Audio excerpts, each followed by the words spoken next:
If you're watching this video, you're thinking about learning Hiragana, or you're currently learning Hiragana and started to wonder if it's worth your time.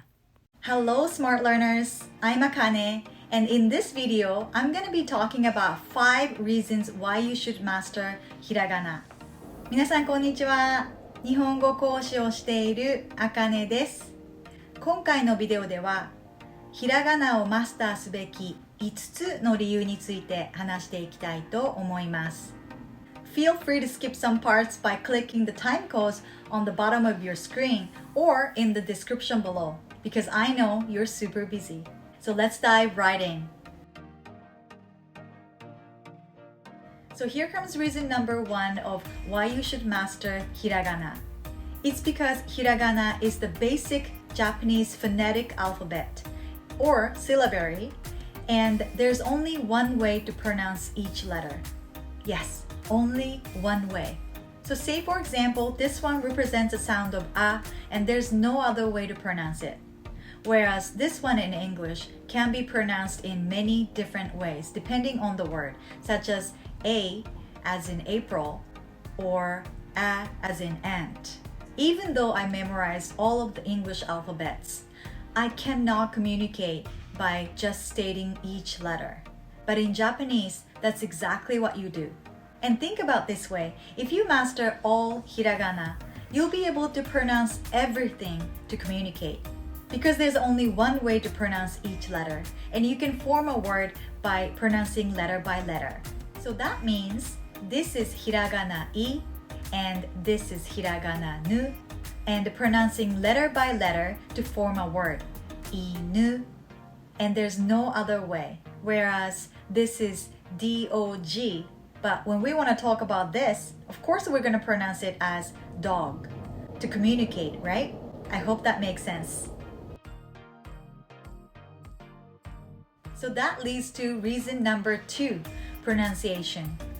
Learning how to pronounce each hiragana dramatically improves your Japanese pronunciation. I know some of my students just want to learn how to speak Japanese and don't really want to learn hiragana. I get it, it's a lot of work. But then you're going to rely heavily on how you write in your own language letter, not how it actually sounds. And if you are an English speaker, you're probably going to rely on Romaji, which is English spelling for how hiragana pronounced, but it's not a perfect system, especially the R, the F, or S sound. So what's going to happen is you're going to eventually pronounce how you hear in your own language. Does that make sense? I'll share my experience with English. When I first started learning English, I was always putting Japanese reading aid using Japanese letters on top of English letters, sort of like captions to help me to pronounce English letters. But in that way, I would always rely on Japanese letters which I wrote and not the actual pronunciation. And of course, I realized that at some point it's not the right method, and I started to memorize the pronunciation without using my Japanese reading aid. And honestly, that helped me to pronounce English better than before. And even though you think your listening is super great and you can mimic or replicate the sounds, I still strongly believe that it's so crucial to learn hiragana and how each letter sounds. These are la ri ru re ro, not ra ri ru re ro. If you know that, this is kuruma, not kuruma. And this is risu, not risu. So to pronounce each letter correctly and sound more natural, it's best to learn hiragana. This reason will make sense only if you're learning about verb conjugations. But anyways, I will briefly go over it. For instance, kiku is a group 1 verb, and it's a dictionary form, and it means to listen. If you want to conjugate that into a negative form, you would change ku to ka and then add nai. So it's going to be kikanai, not to listen. What we're doing here is taking the u sound letter, which is ku in this case, and change to a sound in the same consonant, which is ka in this case.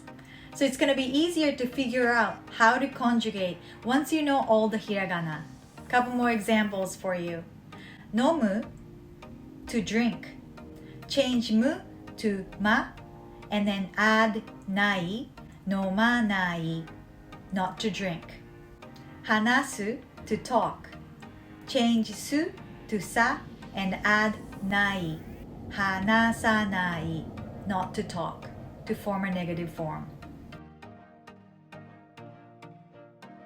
We have 3 writing systems in Japanese language. Hiragana is one of them, and there are katakana and kanji as well.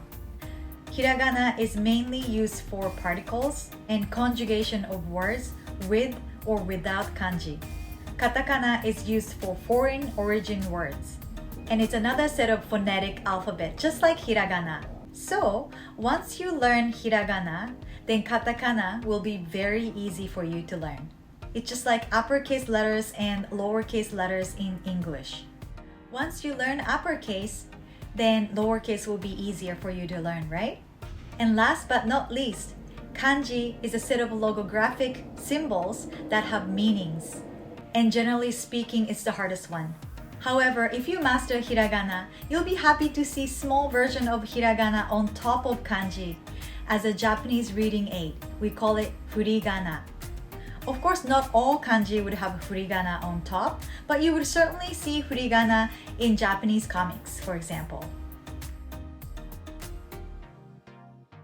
You know how important it is to feel you've improved and accomplished so much when you can read all hiragana and pronounce them correctly. I think this is always underestimated, but knowing how far you've come is such an important aspect of learning pretty much anything. Technical point of view is of course important, but at the end of the day, you want to feel good about learning and want to feel it's fun and rewarding so that you want to continue and you want to learn more. So with all those reasons that I shared, mastering hiragana is a must if you're trying to improve your Japanese language. And that is it for this video. I just want to say thank you to my audience who are watching, commenting, and subscribing to my channel. That keeps me motivated. And my passion is always to help people who are on their journey to master Japanese. So enjoy your learning. Mata ne!